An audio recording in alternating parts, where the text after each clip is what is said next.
If you are counting these, then you need to stop. It's so common for us to be counting calories when we are trying to lose weight. And we just finished our summit yesterday, and all of the weight loss experts that were with us all said, stop counting calories. And we are going to talk more about that today. We are doing not a deep dive, but a little bit of a dive into the Power Foods diet book that just came out from Dr. Neil Barnard. And he was one of our guests on the Spring Clean Reset Summit that we held yesterday. And at the end, we're going to give you the info if you'd like to get hold of that replay. Now, what Dr. Barnard talks about here are foods will react differently depending on their nature. And some foods are going to help us lose weight and to live healthful, and other foods are actually working against us. And so that is the whole thing. So we are going to talk about there are appetite taming foods, there are calorie trapping foods, and there are after meal burning foods that will boost your metabolism. And so, what are those and how can they help us? That is for today. Hey, how are you doing, OJ? I'm doing good. All right, ready to move on. We're going to talk about some of these things.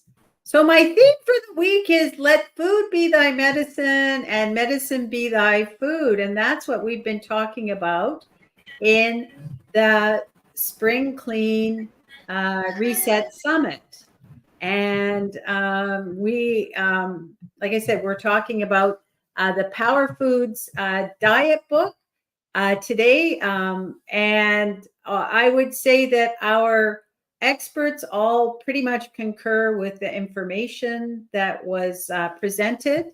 But what is the power food diet? And so these power foods are foods that focus on, first of all, focus your food on quality, not on quantity. So stop counting calories because that is quantity. And you should be able to eat your food, eat as much as you want and feel satisfied.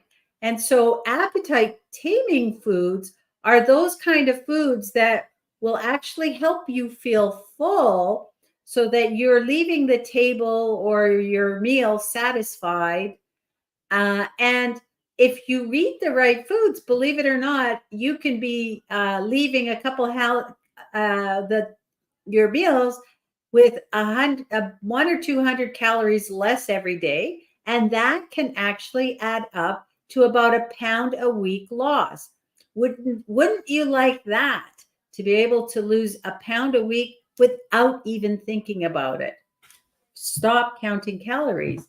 Now there are calorie trapping foods as well. And so what those foods do is when you are digesting the foods, they actually will trap some of the calories, and then basically you are not going to put them into your system.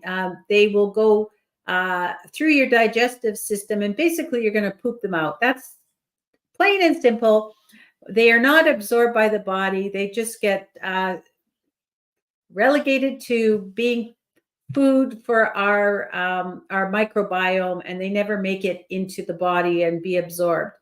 And so those are calorie trapping foods. And then there are after meal burn foods that basically will boost your metabolism. And so these power foods, what are they? They are vegetables, fruits, legumes, and grains. And yes, according to, I know there's confusion out in the market because I hear different programs will have different things, but on the Power Foods diet and with the research that they've done, is grains are okay. Now, if you have a gluten allergy or a gluten intolerance, then you might not be able to have things like pastas, but grains are okay. And if you're eating them, whole grains are really what are going to make the difference. So whole grain rice, quinoa. Yes, you can have whole grain pasta, which I think is great for some. Woohoo! We all like, I don't know, there's so many people love their pasta. So you don't, unless you have a gluten allergy, and then you can move to like a rice or a chickpea or a quinoa pasta, but you can have your whole grain pasta and not feel guilty. So those are the power foods, and I wanted to focus today on one specific power food, and that is the legumes, because I think that they are sometimes misrepresented and misunderstood. And you hear a lot, I hear a lot of people saying, oh, they don't agree with me. And we used to eat a lot of more beans and lentils and peas and stuff like that, and soybeans, but we don't eat as much now as we used to. And the nice thing is they are very inexpensive, and they are also grown here in where I am in North America, and Canada is a big producer of the beans and lentils. And I don't know if you've ever seen The Amazing Race. It's a TV show where they do a race around the world. Well, the Canadian version spends a lot of time in Canada, and one year when they did it, they actually went to a farm where they grow lentils. And that was one of their big places that they went, was a lentil farm, and they had to help harvest the lentils and wash the lentils. All right. I want to read you something from Dr. Barnard's book here, because I thought there's a couple of interesting things here. And this is actually a story about one of the researchers. So I'm just going to read this because I thought it was interesting. One of our research participants brought her husband to a research meeting so he could sit on the discussion and pick up a few tips. He had health issues of his own. He was seriously overweight and had a long-standing cholesterol problem. His wife was concerned that he would follow in the footsteps of his father, who had succumbed to a heart attack in his early 50s. The group agreed that he could sit in every week. While his wife was losing weight on the regime that we had her on, she was being tested on, and her tastes had gravitated to lighter dishes like rice and vegetables and fruits. For him, it was a different story. The meal was not a meal if meat was not the center of the plate. How many people have heard that? Or how many times have I heard that? And honestly, when you watch, I love cooking shows, but if you watch cooking shows, they always talk about the star of the plate being the protein, and that is usually like the meat or fish. And he said, so I suppose that's why I'm heavy, he said, but I love food, and a meal ought to have substance to it. What helped him, surprisingly though enough, turned out to be the beans. He loved tacos, so he tried filling them with pureed pinto beans or black beans instead of meat, along with the usual lettuce, salsa, hot peppers, and they worked out great. From there, he tried burritos, chili, a bunch of different casseroles, and he found that he was getting that substance that he was looking for. Needless to say, his fiber intake went up and the calories went down, even though his meals were filling and satisfying. As it turned out, he began dropping pounds even more rapidly than his wife had been, and she was happy for both of them and hoped that he would be able to live and be around a lot longer for her. So I really like that story. I think it shows that we do not have to have meat, and he started off, he was looking for that substance, kind of probably a bit of a meat and potato kind of guy, for sure. Oh, and I have to say, ditch the idea that you can't have starchy foods either. Forget the calorie counting and forget that whole business about you can't eat starchy foods, because potatoes, which are lumped into that starchy food, are actually extremely healthy for you. They are almost a complete food all on their own.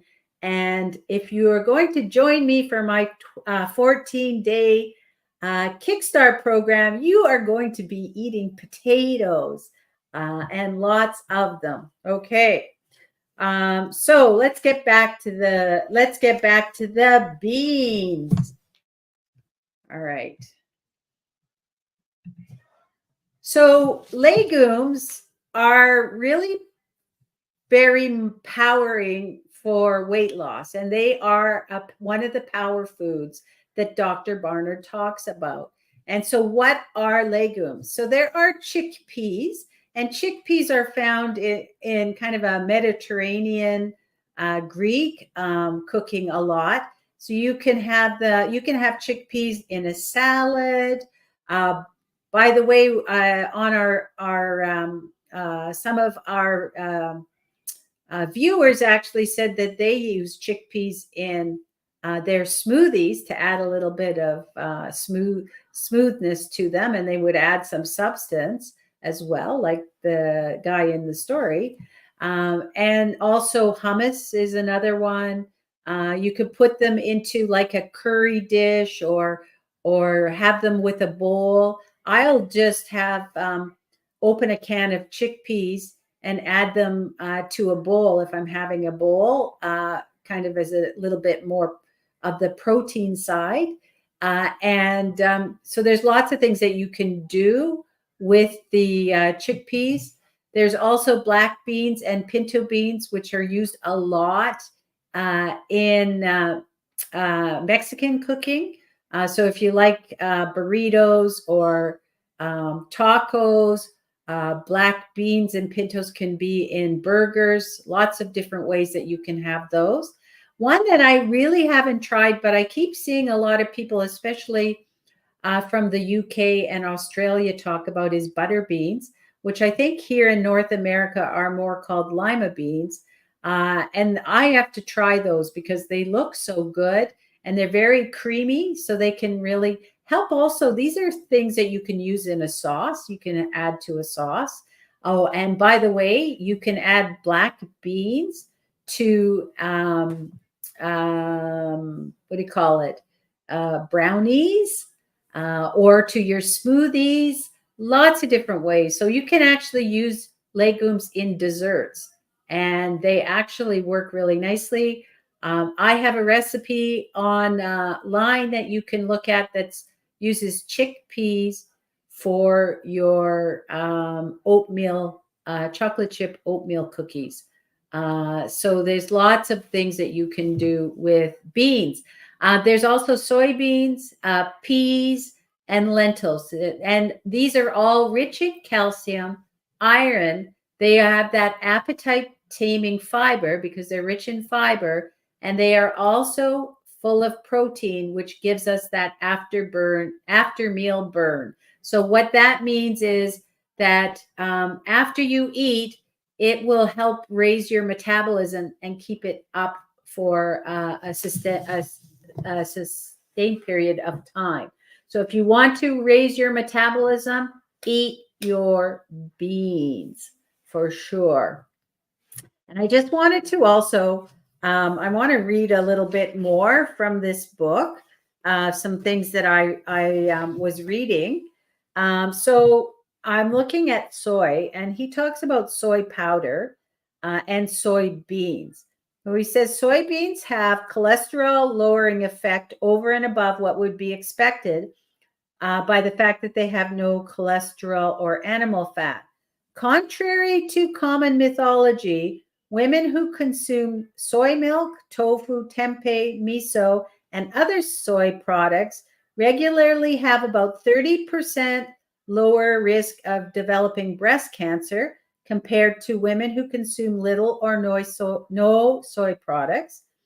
For women previously diagnosed with breast cancers, soy products are associated with better survival, and the credit appears to go to isoflavones, which are natural compounds that have favorable effects on hormone conditions. And here, for anybody who's menopausal, menopausal women can reduce the frequency of troubling hot flashes by nearly 90% with a combination of a plant-based diet, minimizing fats, and including half a cup of soybeans with their routine each day. That is huge. That is huge. Okay. The key is to use whole soybeans. Although soy milk and tofu are healthy, they don't have that isoflavin rich, um, compound in them. So this would be to start with non-GMO soybeans, pressure cook them for 40 minutes, and then separate them into half-cup servings. And you can use them like pine nuts on soups or on salads. And you can spread them on a parchment paper and bake them in the oven with some spices. And then you have like roasted soybeans that you can eat. So those are good tips. And I know sometimes soybeans and tofu do get a bad rap because there's this thing about them having estrogen in them. And I want to just say that they do not have that estrogen in them as you would think. As a matter of fact, if you listen to our summit yesterday, one of our experts talked about how the estrogen hormones are actually very present in dairy because of the way that the cows are treated and how they get the cows to produce milk on an ongoing basis. Basically, the cows are pregnant, so they have high estrogen while they are still pumping out milk from the previous calf that they had born. So if you're concerned about high estrogen in tofu, you should actually be concerned about high estrogen in your dairy versus the tofu, because the tofu does not have that estrogen as we would know it. All right. So back to the slides. I just want to say the last thing I'll talk about here is the digestibility of beans, because I hear this quite a bit, that some of the resistance to beans comes from the fact that people get gas and have a hard time digesting them. So one of the reasons that you may have trouble with digesting your beans is because they are one of the highest fiber foods that you can have. And so if you're like the man in the story who is eating a steak and meat and animal products do not have any fiber, and you switch that up for something that has high fiber, you may have some problems with the digestion because of the high fiber. And you can't expect to take a 16-ounce steak and swap it out for 16 ounces of beans. You got to start small. A little bit will go a long way. And if you start small, you can increase how much you eat. But again, if your system and your microbiome and your gut is not used to getting a lot of fiber, if you just pack in the fiber all at once, your system's going to say, whoa, wait a minute. And you might end up having a little bit of, maybe some big constipation or something, or lots of gas. So go slow. Introduce the fiber and the vegetables and all that slowly if you haven't been eating them already. but it won't take long, and you will feel much better. The other thing that you can do is soak the beans well. So if you're cooking your own beans, and it's very easy, soak them at least overnight, at least 12 hours, maybe, a little bit longer. I know when I do chickpeas, I have sometimes when they're cooking, they don't seem to want to soften up. And sometimes that's because they need to soak a little longer. And they do have on the outside, they do have a coating on them similar to our nuts and seeds that are helping them. So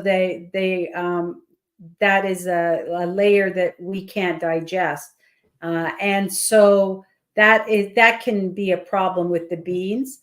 So if you soak your beans well before you cook them, at least 12 hours, and then rinse them well as well. And if you are having a lot of problems with the digestibility, then change your soaking water more than once while you're soaking the beans.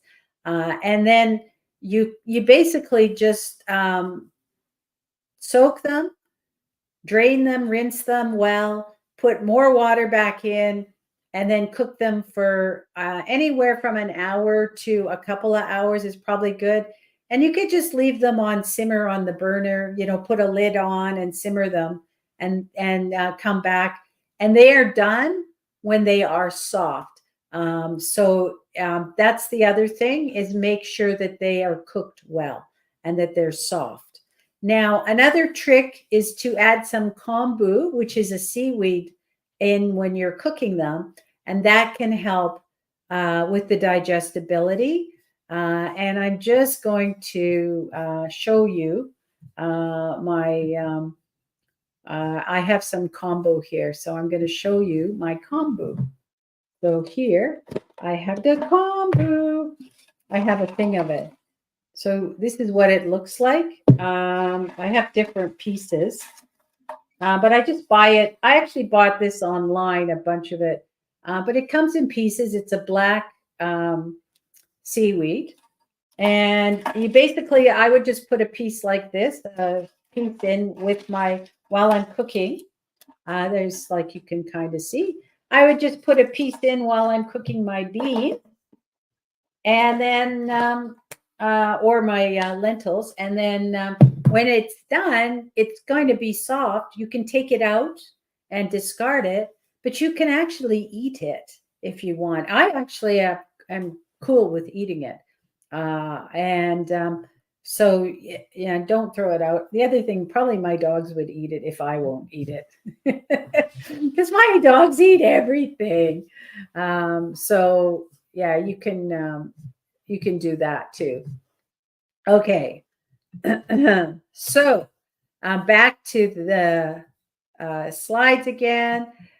So if you are using canned beans and you're still having the digestibility problem, make sure you rinse them well before you use them.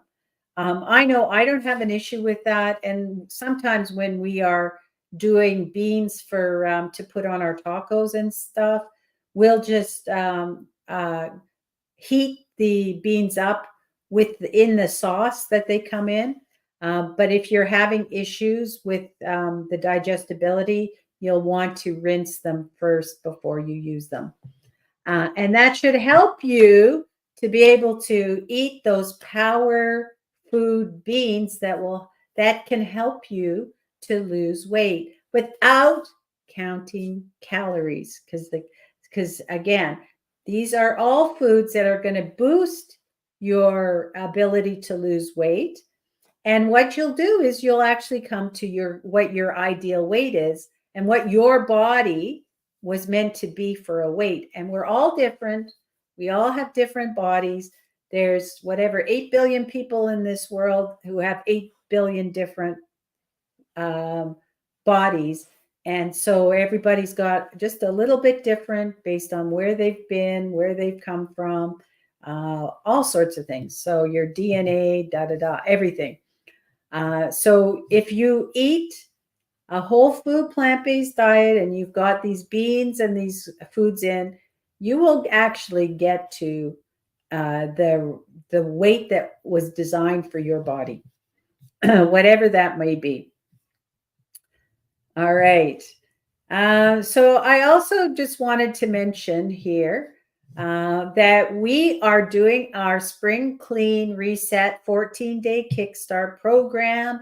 It will be starting on May the 13th, which is the day after Mother's Day, if you're in North America for sure. And we are going to keep it really simple. We have a 3-step plan. You're going to nutrify your body, which is we're going to give lots of nutrients to your body so that it can help. So probably, especially if you've got, sometimes if you've got extra weight on you that you're having trouble getting rid of, or you have some issues like brain fog or other things, what's happening is you're probably nutrient depleted. And so we're going to just pile on the nutrients. It's going to be a very simple, easy meal plan. I've told you already, I gave you a hint. You're going to eat potatoes every day. And we're going to use plant-based, nutrient-dense foods. We are going to work on detoxing your liver, because as you shed the toxins, if they stay in your body, it's not a good place for them to be. So we need to ship them out with the detox. And our liver is the perfect detox mechanism. And we're also going to work on some mindfulness practices. And it's all about that. And if you were watching our summit, you would see that, again, our experts are talking not about the foundation is the food, but there's more to it than just the food. And some of it is that you actually have to love yourself. So we're going to talk about some of those things as well. And if you are interested in the Spring Clean, our replay of our Spring Clean Reset, or you want to get into the 14-day challenge that starts on May 13th, then you can contact me at Debbie at myplantstronglife.com, or go to our little tiny URL, 14-day Kickstart, and there's a QR code for you there if you're fast enough to get your phone out. All right. Any questions on beans and this power food diet?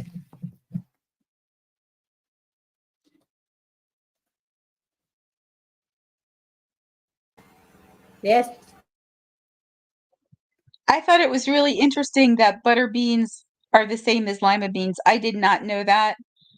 And I think butter beans sound much more appetizing than lima beans. I would agree with you. That's why I put butter beans down.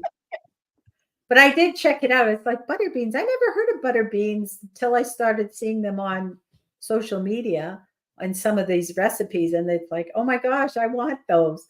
And I checked and it was lima beans. But definitely butter beans sounds better.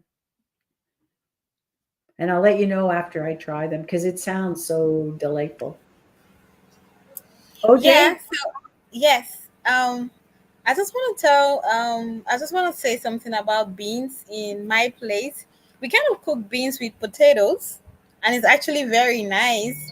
So, if you'd like to eat something, potatoes has fibers as well as beans as well. If you really want some sweetness to the beans, you can add a little of potato, sweet potato or something, make it more like porridge or something. It's really, really nice. If you add lots of onions too, it's really nice Ooh. and sweet. Lovely. You know what you can do too is you can take your potato, a sweet potato, or you could take Yes. a baked potato, just a russet potato. So you could do either one, Yeah. and then you add beans and onions to, how we make a loaded potato? Well, I would say traditionally in North America, a loaded potato has sour cream and butter, maybe some onions, and you could switch it out for beans. Absolutely. That's Yeah. amazing. I love that suggestion It's really for delicious, sure. you know. It, Yeah. yeah, And yeah, you it can add is. veggies want to, we can add veggies too, like carrots, or maybe you can add spinach. It's always very nice. Very nice. Oh, you guys are making me you're making me hungry now. And the last one too is if I know in some of the Caribbean countries they eat rice and peas, and their rice and peas the peas actually are kidney beans usually, and so they put those together, and that's very nice too. Rice and peas too. So yeah, you could have um, rice and beans, or you could have quinoa and beans. I do a stuffed peppers, and I use either black beans or pinto beans with peppers and either quinoa or rice, and then some nice spices like chili pepper and some other things, and add that, stuff them in the pepper, and then bake them after that. So those are some really great things and some great ideas for us to focus on our Friday show. Yeah, some great ideas. So for now, we are going to be live tomorrow with our Friday in the kitchen. And I haven't decided exactly, but I am going to pick one of these so delicious recipes from this book. Oh, I can hardly wait. I haven't decided which one, but there are so many delicious recipes here. I'm just going to leave you hungry with one page. It's almost sinful. Yeah. Oh, I'm ready. I'm ready for lunch. On that note, everybody have a great afternoon or great day whenever you're watching this. And don't forget to get in touch if you are interested in getting a hold of the replay for the summit, or interested in the 14-day Kickstart program. For now, bye.